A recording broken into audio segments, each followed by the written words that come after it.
We're joined by Eric Trump, Executive Vice President of the Trump Organization, and of course, son of the former President of the United States. Eric, welcome back to Newsmax. How are you? Hey, Greg, it's great to be back. We're doing very well, my friend. We're doing very, very well. Indeed. I don't like the harassment that is still taking place, it seems, of your dad and, people, Cy Vance snooping around. Is everything settled? What's the score right now? Yeah, well, listen, the score is the same as it's been for the last, 5 years, frankly. They'll do anything to try and disqualify my father. They know he's, the strongest political force, Greg, on this side of the aisle by far. There's never been anybody who's had the following of him. There's never been anybody who's had the support of my father. And they'll do anything they can to try and take the guy down. And they did it with Russia, and they did it with Ukraine. And you saw how they went after his Supreme Court justices, and they tried to impeach him when he was out of office. And these people will just never stop. They will never, ever stop. And every single day they come after our family. They subpoena our family. They attack our family with one goal in mind, and that's to disqualify and discredit and harass a political rival. And, Greg, it's something that you would think you'd see in a third world country. I never thought that America would ever see that kind of behavior. And, but this is the game that the Democrats play. They weaponize legal systems every single day. And, the good news is we're really honest people.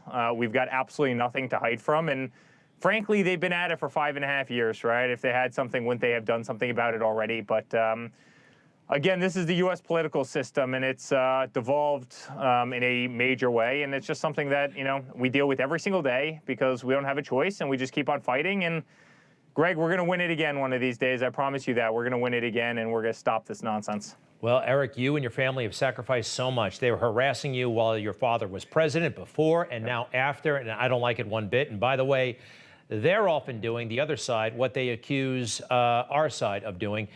Here is Joe Biden making a pledge during the campaign. No one in my family will have an office in the White House, will sit in meetings as if they're a cabinet member, will in fact have any business relationship with anyone that relates to a foreign corporation or a foreign country. Period. Period. End of story. When you've been around for 50 years in politics, you know the rules so well, you know how to get around them. And I want to point this out right now. The Biden administration has all kinds of people related to each other. Let's go through it.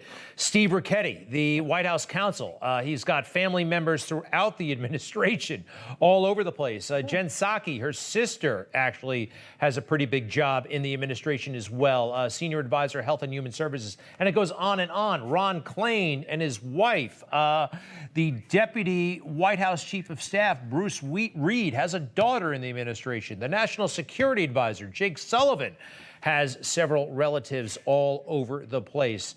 Again, it's not quite, like I said before, he knows the rules so well, he knows what he can get away with.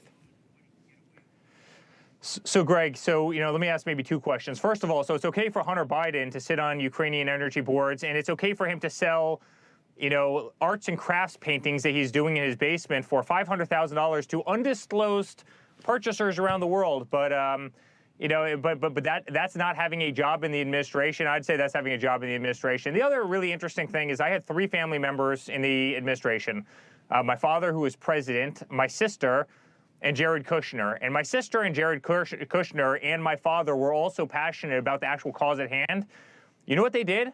They turned down their salary, and they were actually taxed on a salary that they didn't take because of income, right? Because it's effectively a donation back to the government. They gave up every single penny of their salary, and they did amazing things. What my sister did for women's rights in the country was unbelievable. What she did for paid family leave was incredible. What Jared did in terms of creating, peace in the Middle East and negotiating peace in the Middle East, how hard he worked on that project and so much other, great stuff. And guess what? They made absolutely zero from that. I want to go see what all those people that you just mentioned a second ago, I want to see how much money they make. What are their salaries? Are any of them foregoing their salaries? Is Joe Biden, is the president of the United States like my father did, is he foregoing his salary? I don't think so. They never have. They've been grifters on this government for their entire lives. Joe Biden has never had an actual job. Neither has his son, other than frankly, selling access to the United States government. And it's disgusting. And, my sister never did it. She never took a penny, and she was incredibly effective. And you know what? I wish we actually had effective people like Ivanka and Jared within this White House. Something might actually get done, because when you look at their policies, they are destroying this country every single day. And it wasn't a secret, of course. Jared and your sister, we saw them every day. It was understood.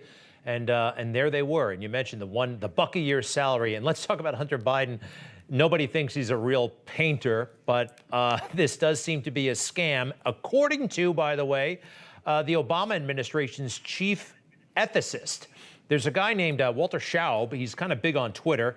And he reported this: let's let foreign governments or anyone else funnel hundreds of thousands of dollars anonymously to POTUS's relatives through subjectively priced commodities like hotel charges, real estate purchases, and art. Oh, wait, art is completely different. You see what he's getting at here.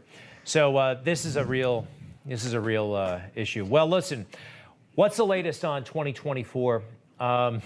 Where's his heart right now? What can you tell us? There are a lot of people who want him back, but I would imagine he's taking it, he wants to wait and see. Yeah, well, Greg, a lot of people want him back, to say the least. There's half this country right now that feels like they don't have a spokesperson. They have no voice.